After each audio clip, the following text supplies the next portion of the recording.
j'ai écrit le fils du pauvre pendant les années sombres de la guerre, à la lumière d'une lampe à pétrole. J'y ai mis le meilleur de mon être.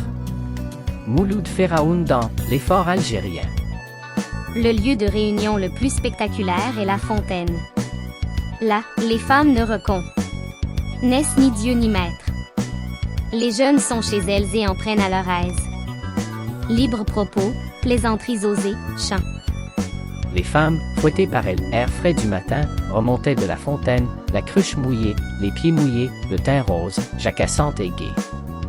En Algérie, il était pris dans cette alternative, ou devenir instituteur, ce qui signifiait l'aisance pour toute la famille, ou redevenir berger. Depuis l'annonce des négociations, les Européens multiplient les attentats contre les musulmans sans distinction de personne.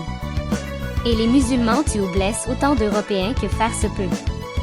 Certes, voilà 7 ans que la guerre dure et que les gens meurent, nous nous sommes tout de même installés, les uns et les autres, dans l'insécurité et la peur, mais il y a eu ici à Alger des périodes d'accalmie, après des moments difficiles, puis encore des moments difficiles suivis de périodes d'accalmie, si bien qu'on croyait révolus les jours trop sombres de folie furieuse.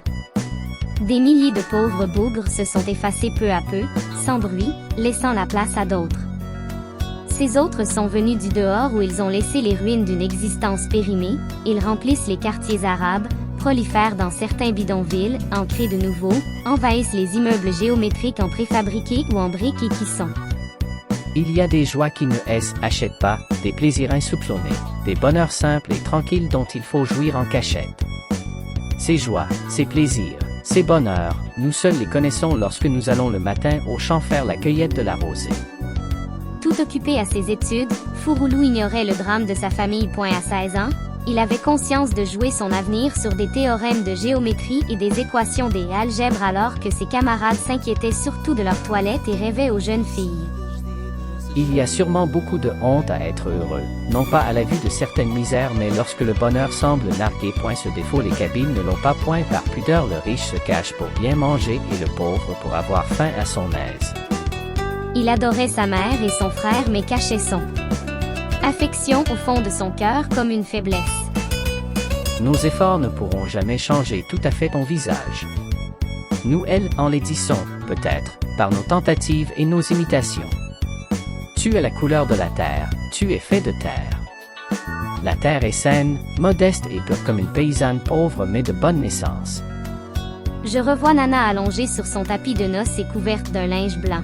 Un foulard de soie jaune soutient le menton et entoure son petit visage. Les yeux sont fermés, les narines pincées, la figure est jaune comme le foulard. Je vois bien qu'elle ne dort pas. Elle semble dormir, mais il a plusieurs façons de dormir. Il y a le sommeil lourd de la fatigue, le repos calme de la santé, le sommeil pénible de la maladie. La mort c'est autre chose. Maintenant que je le revois, en y pensant bien et après en avoir vu beaucoup des autres, le visage de Nana est inexpressif, il n'y a ni trace de sourire ou de révolte, ni d'idée de souffrance ou de repos. Rien. Voilà ce que est que la mort. Ils ne font pas de bruit, ils sont heureux et égoïstes comme les derniers jours de septembre qui achèvent sans remords, avant les premières pluies, le petit arbuste affaibli par les ardeurs du mois d'août. Leur bonheur est aussi fragile que l'arbuste mais ils croient qu'ils n'iront pas plus loin eux-mêmes. Ceux qui ont les lèvres sèches ont toujours envie de boire. Ils ne cessent d'ouvrir la bouche. Quelquefois, ils reçoivent la fraîche rosée du ciel. Le pays se réveille aveuglé par la colère et plein de pressentiments. Une force confuse monte en lui doucement. Il est tout effrayé encore mais bientôt il en aura pleinement conscience.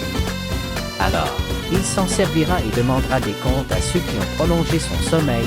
Mouloud Feraoun, journal. Mémoire.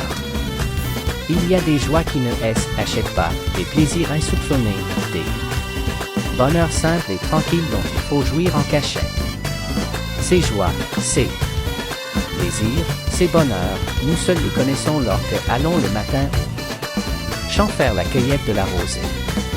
Il y a des joies qui ne achètent pas, des plaisirs insoupçonnés, des bonheurs simples et tranquilles dont il faut jouir en cachette. Ces joies, ces plaisirs, ces bonheurs, nous seuls les connaissons lorsque allons le matin au champ faire la cueillette de la rosée.